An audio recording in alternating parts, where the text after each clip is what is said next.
copy the link.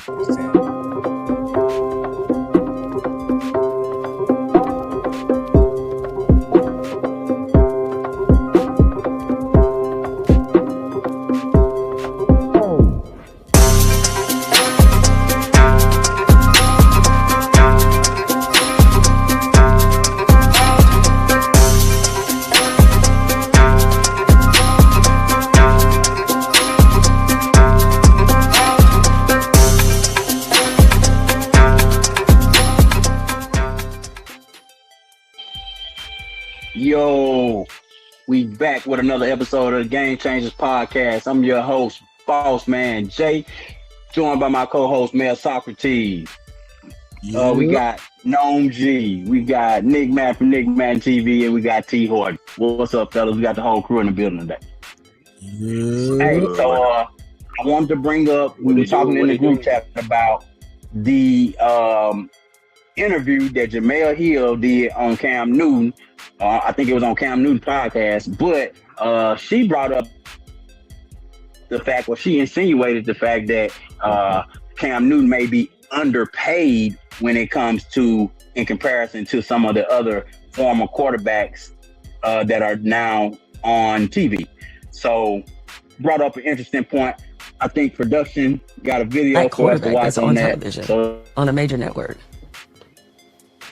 Like I'm, and I don't know if you've thought about that, because one thing that is definitely, like, you see, I mean, listen, you got Brady, Romo, former quarterbacks, Terry Bradshaw, former quarterbacks. Like, that space has been dominated by white quarterbacks. Yeah. You're the only black one that has a quarterback that is on TV, giving analysis. I'll take that.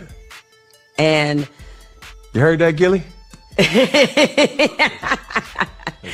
But I think that's important, though, because the experience that you have as a black quarterback, being in the NFL, being a former MVP, is different.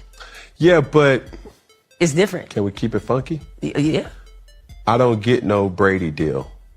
I know. I don't get no Romo deal. Exactly.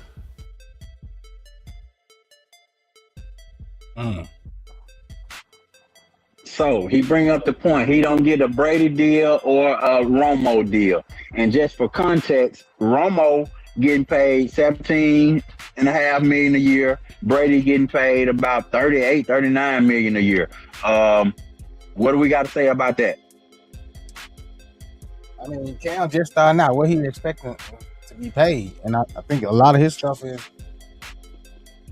just him. He put it out himself, right? Yeah, my thing with Cam signed with ESPN October 2024. That's just a little over a year ago.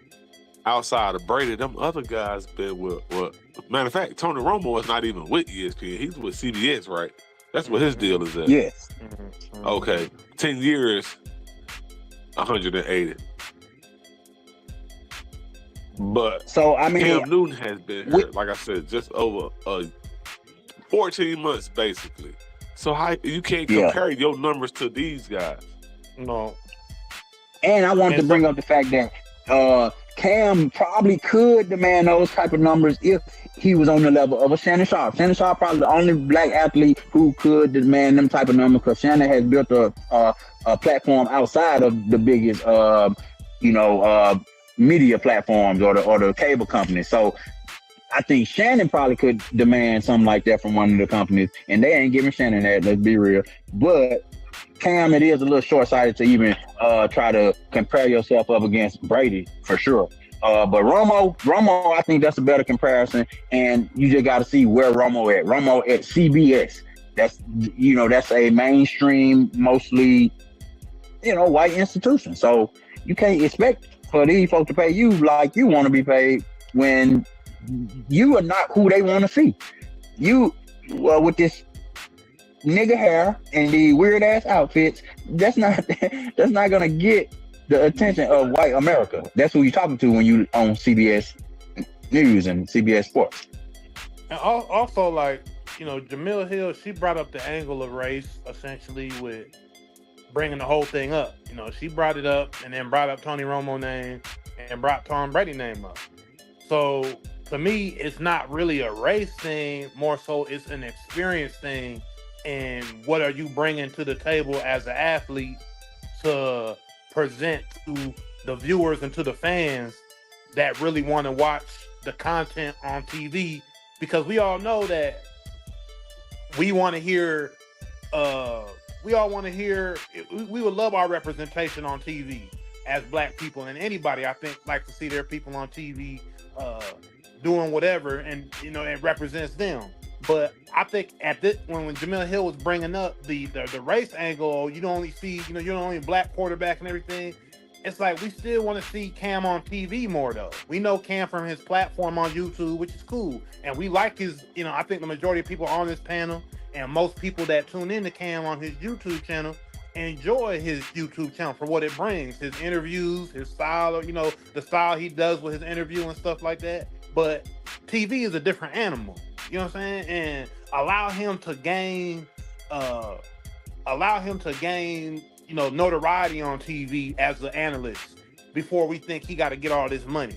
You know what I'm saying? I believe Stephen A. helped bring in Cam to ESPN, and we saw how much work Stephen A. had to put in to get the money that he's getting, because he is a Black man. He is the top analyst at ESPN, though. Like, he has a lot of say over there. So he's getting. Why the fuck is she asking him questions anyway? Like, you supposed to be getting interviewed, not living a fucking interview. You trying to sit here and turn something into something it's not. Like, she is really trying to start like a little racial tension thing going on between the Black quarterback and the white quarterbacks on TV now. Well, wait a minute. I will push back on that. I think maybe she got let go though. Remember how she got let go? Yes, but she was too pro-Black, basically, and she was Black though. I ain't gonna lie. She was Black Lives Matter, liberal, all the way to the left Black. So yeah, they had to get her up out of there. But I will say this: maybe they looking at it from the perspective, which I say Jamel Hill and Cam looking at it from the perspective of they probably helping somebody behind them, somebody who coming next, the next generation, by bringing up this conversation or whatnot. So I see what you're saying. But at the same time, Cam Newton is an analyst. Tom Brady and Romo are both commentators. There's a difference.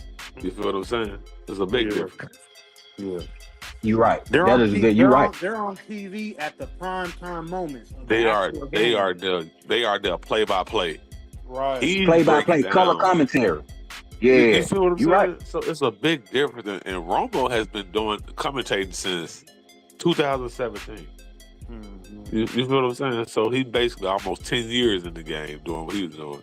Newton is, like I just said, 14 months. And you are after the game. You come in after everything. They are there doing it live, like T. Horton said. So. That's a big difference, man. It is. But and that's Cam a good point. Can't let Jamil, we know how she rock. He can't let her, goddammit, cause him his bag because of her antics and shit and her hate for ESPN. Hey, because ESPN will look at your proximity to somebody who deemed too controversial, and we know Jamel and Michael Smith at one point they had ESPN on lock. They was the new young faces of ESPN, and they just went too far left, bro. They went too far left, bro. They let Obama and all that old civil rights talk, all that shit they overloaded it. You know what I'm saying? With that, Kaepernick had a big part to do with that. At that time, Kaepernick was, going through what he was going through in the media. So they was kind of the voices of that. So ESPN had to. It was too many bad comments in the comments. It was too many people saying, "Oh, we need to, keep politics out of sports, this and that." So Jamel, Cam, learn from the past. But go ahead. Yeah, and I think everybody, it's a blessing to have a voice on TV for our people. There's nothing wrong with that. But you got to look at certain situations like this right here. We're talking about certain money for certain analysts, the commentators. Look at it logically. Let's not always throw that in there all the time, because they don't always have to be in there. Sometimes we just got to look at it from a just a black and white perspective, like looking at it from logical, straight perspective. Why that got to get thrown in there about Cam? ESPN got all kind of black analysts right now. There's probably more black analysts on ESPN than there's ever been right now.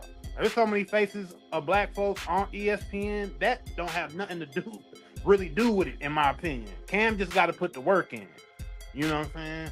Let Cam put the work in and see where he gets to, and leave it at that. Instead of you trying to come on there with your controversy because ESPN did you a certain way or whatever, or these networks did you a certain way, so you're gonna throw your angle up in there.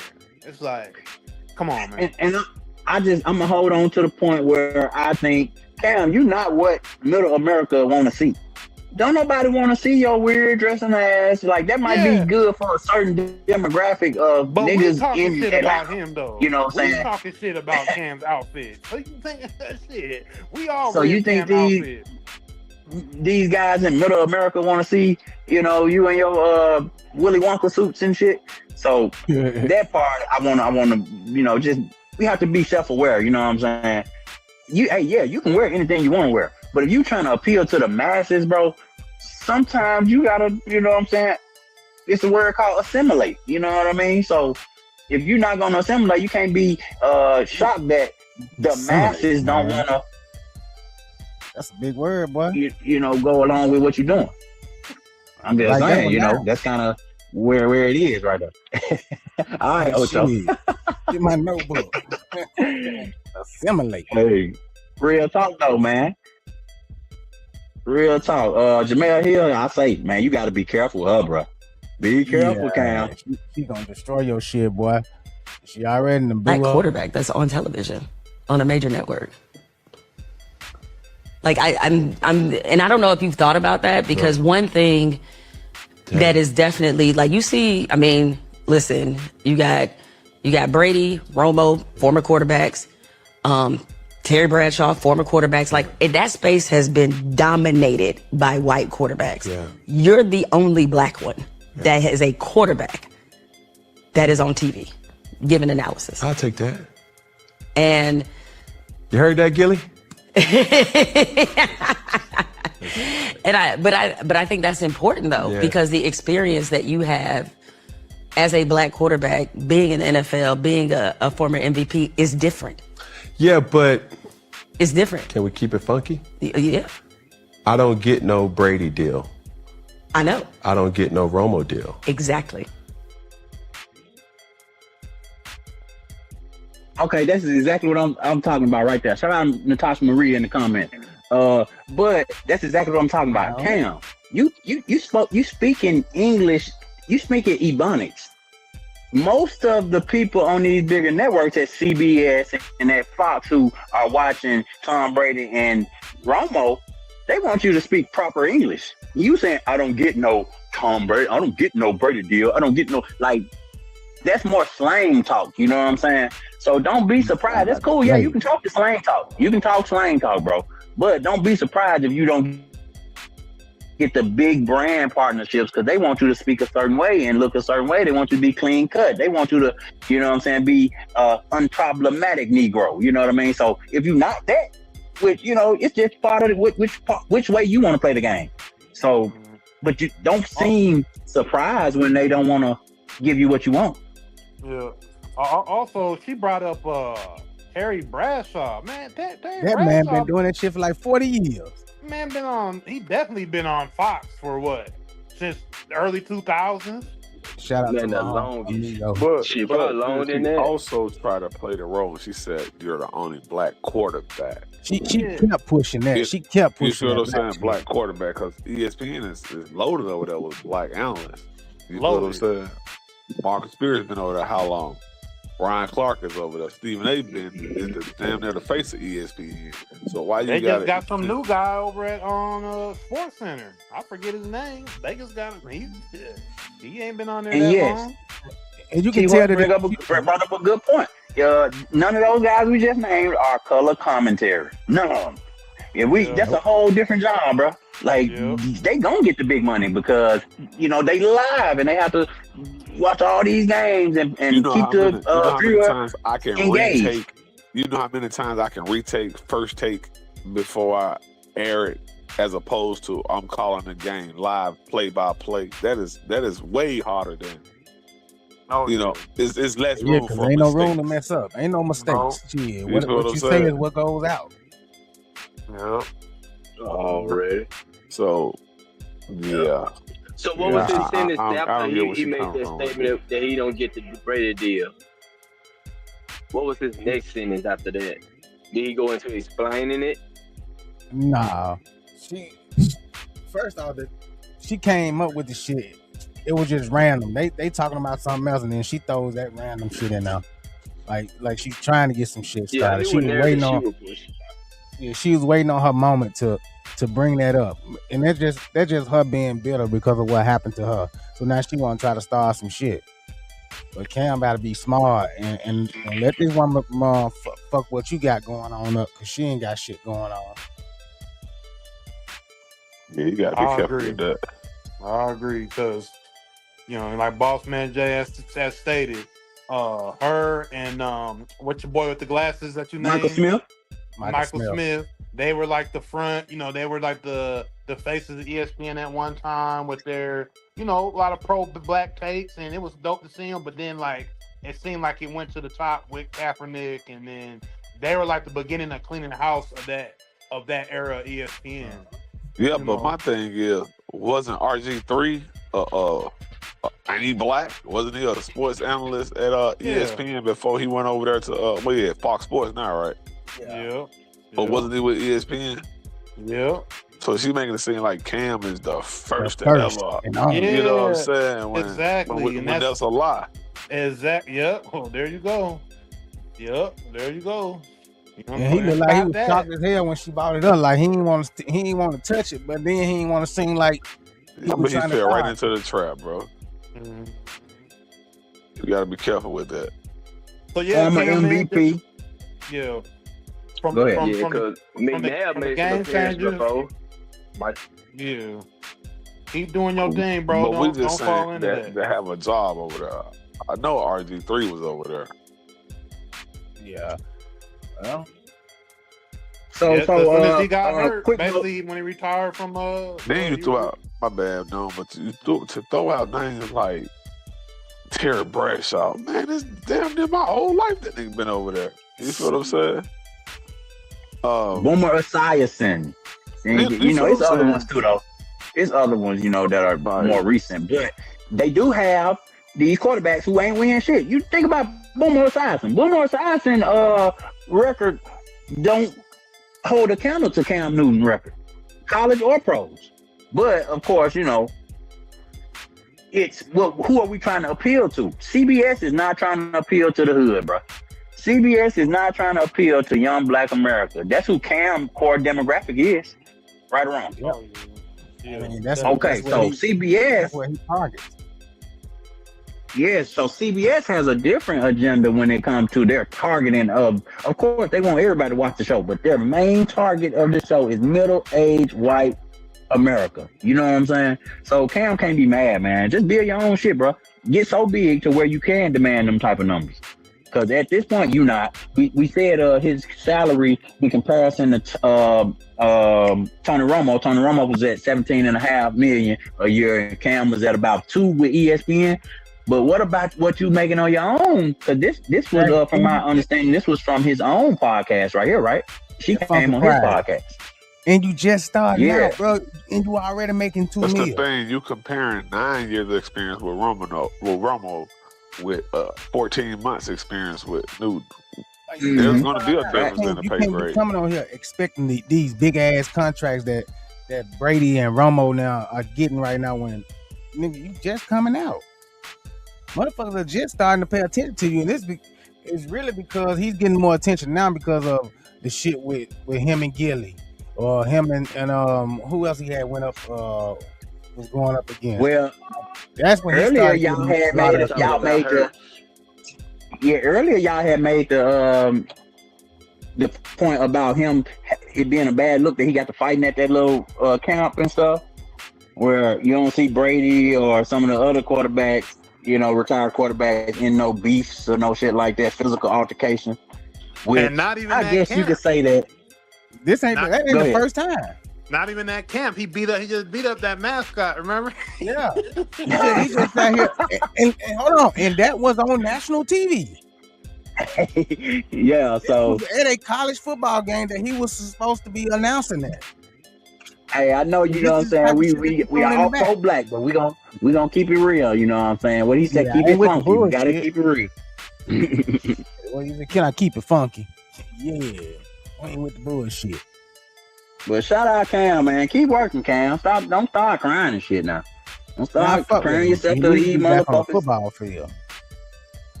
Yeah, his career did end too soon. But now you in this round now. So hey, don't start crying and saying what it could have been or what it should have been. Just build yourself up and build your platform and get bigger and bigger, you know. So they don't want to see us win, Cam. So don't let that sister goddamn tear you down, man. Because she's gonna take it down. She's gonna take it down with her. What about me? Man, listen. Do what you doing now. You been doing good. You ain't had no problems. You ain't been complaining. Don't let her bring her ass on there and put no shit in your head, man. Yeah. Hey, man, we gonna leave it right there for right now. Until next time, right here on the Game Changers podcast, where we discuss politics, sports, current events, entertainment, and everything in between. Y'all like, share, and subscribe. Make sure you tap that cash out. Choose life.